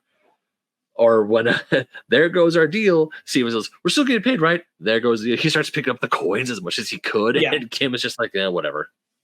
I'm sure they tried to find a way to not end up in this situation, but I do think it's a bummer that when we get to the confrontation with Gideon, we no longer have Wallace Wells in the movie. Wallace Wells is no longer a relevant character, and I think that is a bummer. He could have been there just chilling out. I think the reason Romeo shows up. I think the reason, and it's correct that he's not, is because at that point Wallace is advocating for Scott against Gideon. He would not just be at the club supporting him. Sure. If he went with Scott, that could have been something. But like, I'm sure they weighed like, but what is Wallace doing? Is it important to have him there? That kind of thing. But I do think it's sad that like the last 20 minutes of the movie, Wallace is out of the film. Like you don't see him again. And I think that just is a bummer. He, as we've mentioned, he's not only is Kieran Culkin great, Wallace is a great character to Scott. And I do think that is sad that we just don't get him in those last bits. But I also acknowledge that like motivationally for the story the film is telling, what is the reason he would be there? It's really hard to find. They do a really good job. I did want to touch on, they do a really good job of trying to skirt around like, Scott's really gross, but like nothing happened between him and Knives. It's not that bad. And like, it's 2010. So like even now it's even worse culturally how we look at that. But I'm really, really glad, because I do think it would hurt the movie in hindsight that they did not go with the initial intention to end the film with Scott and Knives together. That would have, I think that would have flown in the face of everything. Even in 2010, like it's still kind of gross. I mean, it's always gross, but like the mindset of like culture and like a Hollywood movie is like, like we have like songs from the 70s, like she was just 17. Like, it was a different time. That doesn't mean it wasn't wrong, right? So like I agree. Like rewatching this, that would have left a bad taste in my mouth. Like, I'm still gonna end up with a teenager. I'm like, what did we learn? What did we learn? That would have been the thing, is like I would really like so much of this movie, but I'd have to be like, but that ending, man. Yeah. What a whiff. And like, I'm really glad that they were steered away from it, but you feel a little bit, it feels like it's going towards there. You feel the DNA of it, because that was the intended ending and they changed it. So like when that stuff is happening, you're like, oh, pull up. When he fights with Knives and not Ramona, you feel the trajectory going that way.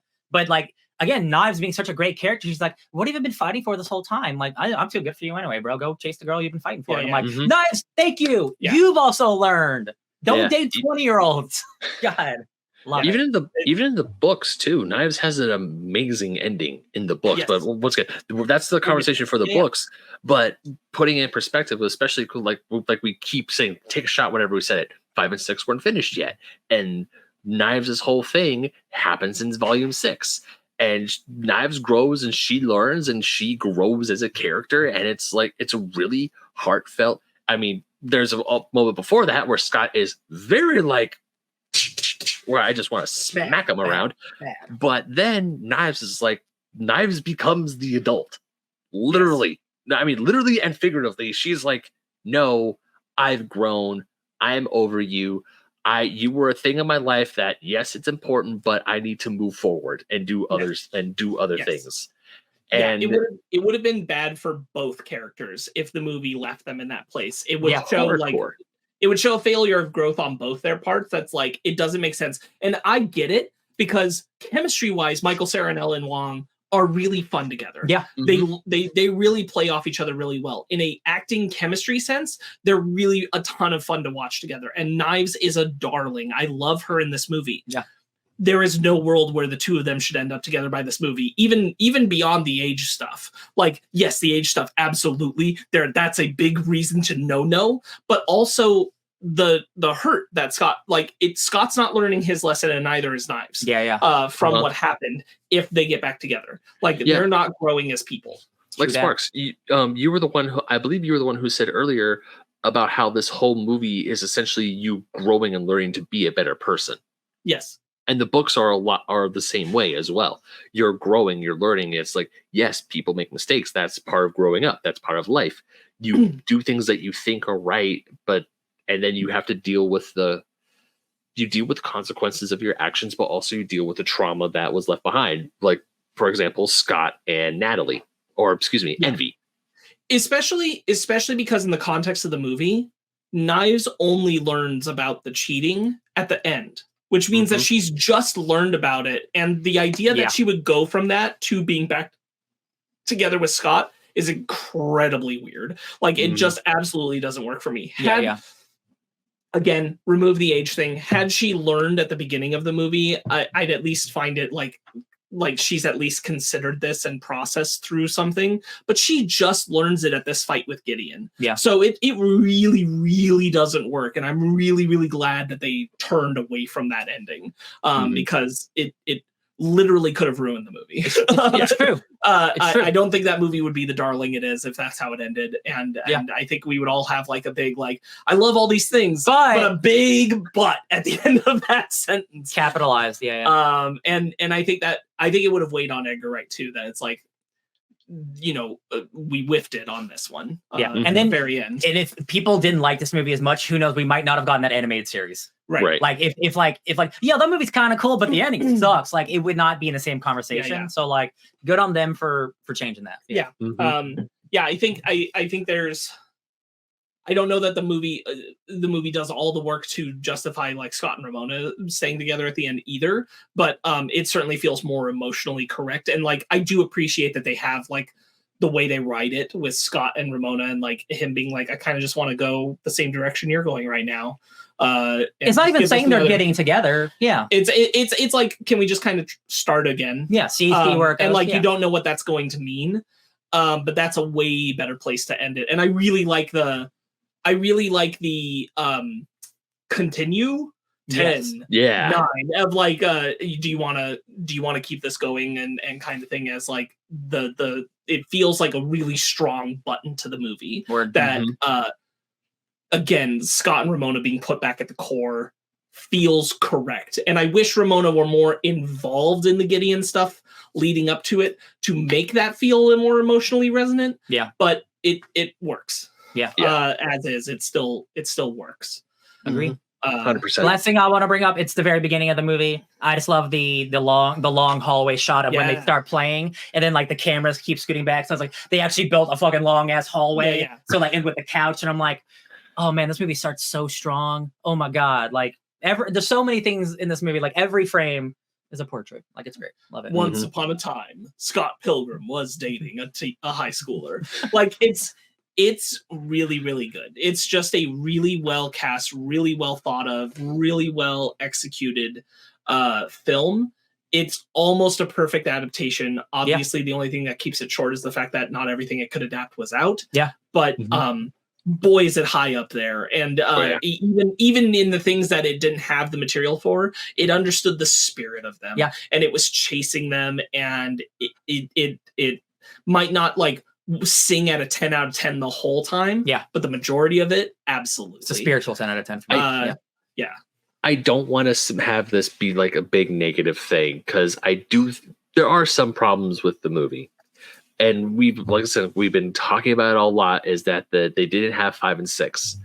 One of the things, like after rewatching this movie and with the knowledge I have, one of the things I was kind of missing from was the closure that Scott got from Envy in the books. I agree. And I do now, once again, I will 100% admit that there's a lot of stuff that in the books that they weren't able to put in this movie. I 100% get that. And now that I have the full context of the books and the film, it's like, if we coulda, we woulda. But you know what? Yeah. What we have, what they were able to do with what they were given, is still really damn good. Yeah. And go ahead. And I think. Oh, I'll just finish my thought. And even though there will probably always be things like, well, when we talk about the books in the future, or we talk about the show, it's like, man, I wish they put that in the movie, or I wish they were to find a way to squeeze this in. Or what I was talking about earlier is like, if they extended the film, could they have added more stuff or more scenes to bring these characters home? It probably, but we might have not liked this film as much, because I think the more I sit on it, the more I mull over it. I think 2 hours, like just under 2 hours, is a good, solid runtime for this movie. If it was 2:30 or even 2:15, it might have felt too long, because I will say this movie is very well paced. It's not going at a breakneck speed, but it's going at a very relaxing speed. And then when you get to the end, you're like, oh, wait, that didn't feel like 2 hours. I felt like I was hanging out with my buds. Yeah. So I feel like there will always be that. But at the same time, because we have the books and because we have the movie and now we have the show, every single one of these they boosts the other in some sort of way. Yes. And I think that's a very powerful thing, and it's a very important thing. And the game, because the game does a lot of good stuff like that's taken from the comics that aren't in the movie. Yes. Right. Really glad we got the game at the same time. That also should be celebrated. We get the cute little video game Scott from the game at the very end doing the beat him up. What I will say is, like, as selfishly, as a fan of the books and thinking that this cast is pretty immaculate, my ideal film adaptation is 2 films that cut the series in half and tackle both halves and fully explore all the characters, and like has all the material, so does everything that the books do and brings that all to life, because the execution of those first 4 books into this material is so exceptionally well done that it's like, well, I wish I could have seen all of it, because you have the perfect cast for it. You have the perfect crew for it. You have the perfect mindset for it. Yeah. So like selfishly, that's what I want to see. It's for what it was at the time, that there's no world, because obviously the movie didn't do well. Never would have gotten that sequel. That would have been a huge, huge bummer. Yeah. For the time period, for what they had, the movie's as good as it can be. And that's really, really good. Like, the only things that hold it back are like circumstances. The movie itself is incredible. Yeah. And especially like ahead of its time. Yeah. There are so many things that like Scott Pilgrim is way ahead of the meter on in terms of filmmaking. Like, it's setting standards even as it didn't become a huge smash hit. Yeah. Scott Pilgrim was way ahead on the curb on a whole bunch of things. That's very true. And there is a worse world where like this movie didn't get greenlit and that movie comes out now and it has none of the flair and it's trying to ape the MCU and like just so many things that like this is a singular like piece of art that also is an adaptation of a comic. And we're so lucky that it was Edgar Wright and the rest of the crew and team who had a lot of love, passion, and respect for the books. Yeah. Who none of them set out to make the perfect adaptation or an adaptation that surpassed the books. They entirely subsume themselves to the original, to the work of Bryan Lee O'Malley, and say like, this is the thing that's so wonderful that inspired us. We are simply creating an adaptation tribute, and like we're doing the best we can with it. But they have never tried. They've always tried to just like point to the source material and be like, but this is incredible. Yeah, and like this is why we're here. What's that? Is it a Jack Black quote, or is it something I was like, this is not a cover, this is a tribute? Well, it's the song "Tribute" by Tenacious D. Yeah. Okay, yeah. You're right. It was Jack Black. I was right. But that's just such a stark contrast, I think, to like. I don't mean to totally throw Zack Snyder on the bus on this one, but but to the way people will be about Watchmen, like the superiority idea of like a film being perfect or superior to the source material, and like that was part of the. Whether that was Zack Snyder's goal, I won't say, but like that was the fandom's goal, right? Was to make that film even better. And like you can't. That's not the thing here, right? Yeah. Like that's just not the mentality of anybody. It's not the mentality of the fans, and it's not the mentality of Edgar Wright and the crew. They weren't trying to surpass the books or perfect them or do anything like that. They were simply trying to adapt and love the thing they already loved. Absolutely, yeah. And good movie, you guys. I kind of hope that more directors, I'm pretty sure that when directors adapt something, it's like because they do love it. Not to bring back Ready Player One, I'm pretty sure Steven Spielberg, if he read the book, he read just because he can like get some sort of idea of what he wanted to do with the movie. But I know he wasn't a big fan. I'm 99% sure he wasn't a fan of that book beforehand. I have a feeling, Ben, that this is like, that's one of the only movies that he made that what he wasn't incredibly passionate about. If I'm being honest, that felt like, I need a new pool, baby. That's what it felt like. He's like, you know what? I need to make another movie. Okay, yeah, I guess I'll just do this geek one. Why not? This sounds easy for me to do. And I mean, once again, I still like that movie. It's not a bad movie. It has cool stuff in it. Yeah, it does have cool. But then when you look at something like Scott Pilgrim versus the World, and you hear about how much the director loves this movie, like he is so passionate about it. He did not do this for a paycheck. He did this because he wanted to. The fact that he got paid for it was just a bonus. Yeah, and it's like in our landscape of we get so many comic movies on whether they're Marvel, DC, independent. Like a lot of them are. And I'm saying that like the movies are bad, but like there are people who are brought on who aren't maybe as passionate, but like. That's why I love Dune, because Denis Villeneuve is a Dune hardcore fan. And that's a dude who understands the material and also wants to make a good movie to represent, this is why I love the movie instead of they just ask me for a paycheck. Like you really feel a difference like with Scott Pilgrim and Dune as opposed to like Civil War or something. That's a really good point that like Edgar Wright as a director and like his team, they feel like what they're doing with the movie is trying to convey to you, this is why we love these books, rather than it's not even one-to-one adaptation, right? Yeah, it is like they are bringing lines over, they're bringing visual language over directly in some cases, but they're not aping it. They're trying to get across like, this is why we love this. Is because of what we see here, and we are so lucky that it was Edgar Wright and this team that got to do this. Even as I wish that there was more of the material that I love in this movie. I'd rather have this than the like Amazon Prime television series that came out 2 years ago. That was an adaptation of the books that would have been absolutely not as well thought. It would have been straightforward. That would have been very straightforward. That wouldn't have thought about like doing it in style. And now to the credit of Bryan Lee O'Malley, I don't think he would have allowed it.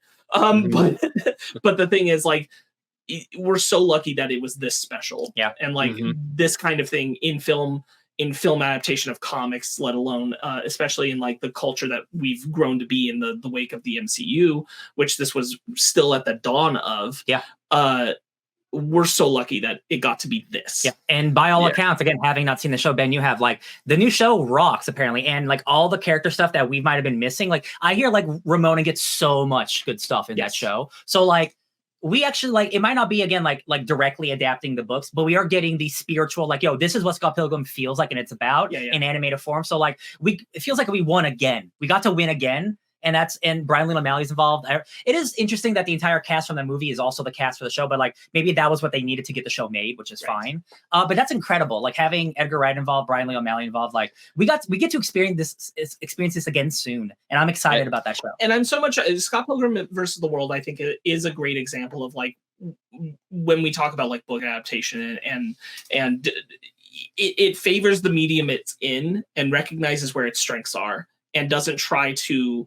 Again, like feel beholden entirely to the material. Like there are things like Lisa, like we said. Lisa is a character they knew about and they decided like she just doesn't translate to film for the story that we can tell in this medium. So we're going to lose her. And having that kind of decision, like I'm much more while it would have been cool to see more of the material from the books, it still wouldn't have been like a direct one-to-one of everything. Yeah. And I'm so thrilled to have like a Scott Pilgrim movie I love, a Scott Pilgrim anime show I'm excited to see, a Scott Pilgrim comic book series that I think is incredible, and a video game that I love to play. Oh, yeah. How lucky for such a small niche thing to have almost, if I'm correct about the show being so good, all incredible takes all on bangers. this same story. How often does that happen where you go across all these different versions of a thing and they all slap? Rarely. Very rare. It is doesn't happen very often. Let alone something this small in comparison to like big IP. 100%. So yeah, I'm incredibly great. And like a lot of like outside of the books, a lot of what comes after the video game, this show comes because this movie hits in a way where like it's stood a test of time because artistically it had something that it wanted to convey. It was a well-crafted film that holds up and doesn't feel like it's like we've kind of alluded to the cash grab kind of adaptation kind of thing. Like there was a reason to do this, there was passion behind it, and people who watch the movie feel it. And because it's not like entirely green screen heavy, like this movie will age incredibly well. Yeah. Like 13 years Still later, has. this movie still looks better than some modern movies today. And that boggles my mind. Like again, it's the right creative team. Incredibly colorful. Yeah, I love it. Oh yeah. I will say it's a 10 out of 10. I love this movie. Yeah, even with its faults, I also give it a 10. Like I think it does so many strong things that like any negatives they have are kind of just washed away by the end. I would give it a 9. That's a good score still. Yeah, it's still up there. And once again, it's not that I don't think it's a bad thing, but they now with all the stuff, with all the context, with all the other versions as I'm watching the movie, it's like I think about those other things. But I don't think about them as like, oh man, this movie sucks because they didn't add this scene in the books, or they didn't do, or it's nothing like that. Yeah. It's just like, there could have been something there, but once again, I get it. I 100% get it. And but the end product of what we got, it's still a fantastic time. Yeah, 9 out of 10 is still an incredible score. And if you're watching this review, thank you, I appreciate you, and you've not read the books and you like this movie, you owe it to yourself to read the books. Oh, 100%. Because like obviously this movie's based off those books, but like so much of this movie is just the books, especially like the first 2 volumes. And it's an incredible read, whether you read black and white or color. Like check this book out. If you like this, you will love the books. You will love the books. Oh yeah, promise, 100%, guarantee. And if you're doing that, then go check us out talking about it over on the Fake Nerd Book Club, where we are talking about Scott Pilgrim's Volume 1 and 2. That's already out. Volume 3 and 4 is coming out soon. And then we are tackling 5 and 6 separately because they are too big. Sometimes that's in page count and sometimes that's in emotions. Yes. So we're going to be tackling those 2 separately, and that's still coming. And then, near the end of all that, we will be covering the Netflix show Taking Off. There were desires and still are desires, I think, to play the video game, but we don't really know how that's going to time out or work out. If you've watched our holiday annual by now, you know that I'm anticipating the birth of my first child, and so our schedules are weird, along with other things going on right now. Work schedules, all that stuff. Yeah, and also when we tried to play that game, because we were all in our own houses, we were trying to play the game, and first level, it glitched. Yeah. Well, yeah. So broken networks. We all played. If you've watched Basement Arcade, we all played TMNT Shredder's Revenge Online, and we played that across different houses and had 0 problems. And we just thought that Scott Pilgrim would go the same. It did not. That game is broken, y'all. Yeah, it's still fun, but it broken. Yeah. So, but we will be figuring that out one way or another. It might happen, it might not, but it's our lowest priority right now compared to wanting to make sure that we cover the rest of this. So we'll definitely be doing the books. We'll definitely be doing the show. Hell yeah. So more Scott Pilgrim stuff. Anything else on the feed? We're still covering Monarch over on Fake Nerds Watch. You can go check that out. There are other things in the ether that still have to come out. Some other things that we still intend to record. But you can find out more about that by checking out fakenerdpodcast.com, following us on socials, subscribing to the channel, checking all that stuff out. Get your updates there. Follow us, like, subscribe, all that stuff. Yeah. Ben, where can they find you? Oh, they could find me fighting the world or defending my precious little life at BedMaggot27, Instagram, Twitter, TikTok, and Threads. You can also find me writing for Fusion Gaming Magazine, Old School Gamer Magazine, GoNintendo.com, and play Mary Frankenstein and Dean Dark. Ryan? You can find me eating bread every day for the rest of my life at DJ Tony Snark all over the internet. You can find me getting it together against the infinite sadness and facing the universe at my finest hour at Sparkz Witty on Instagram, Twitter, SPARKZ Witty. I got them all. Hell yeah. I got all the titles. All right. Between the two of us, I think we got them all. We did. I didn't remember that at all. Scott Pilgrim and the Infinite Sadness. Isn't it the title for Volume 4 or Volume 3? Which one? The Infinite Sadness. That's 3. 4 is Getting Together. 5 is Versus the Universe, and 6 is Finest Hour. Gotcha. Yeah, really interesting that they went with Scott Pilgrim versus the World title instead of Scott Pilgrim's Precious Little Life. I'm sure they thought about it. I guarantee there was like some test, like what sounds like a better title, and I think Versus the World it sounds like more like just went yeah. I've often wondered. I'm so interested in the fact that Scott Pilgrim vs. the World is the second book title for those who are still listening and don't know. The first volume is Scott Pilgrim's Precious Little Life, which I remain kind of surprised. And Scott Pilgrim vs. the World has a lot more the fight energy of what they were selling and marketing. And but I always am I bet in his heart Edgar recognized that would test better, but probably wanted Scott Pilgrim's Precious Little Life as the title of this movie. It's far more representative. You can't call a movie You can't call a movie Princess of Mars. You got to call it John Carter. Sometimes you can't even call it John Carter of Mars. You dummies. Yeah. Sometimes you just got to go with what the lay people of the world want. Yeah. John Carter. It's but if John Carter Mars, I'm oh, Mars, huh? Yeah. Okay. Well, that was a fun discussion. All right, y'all. We'll see you next time. Until then, stay fake nerds.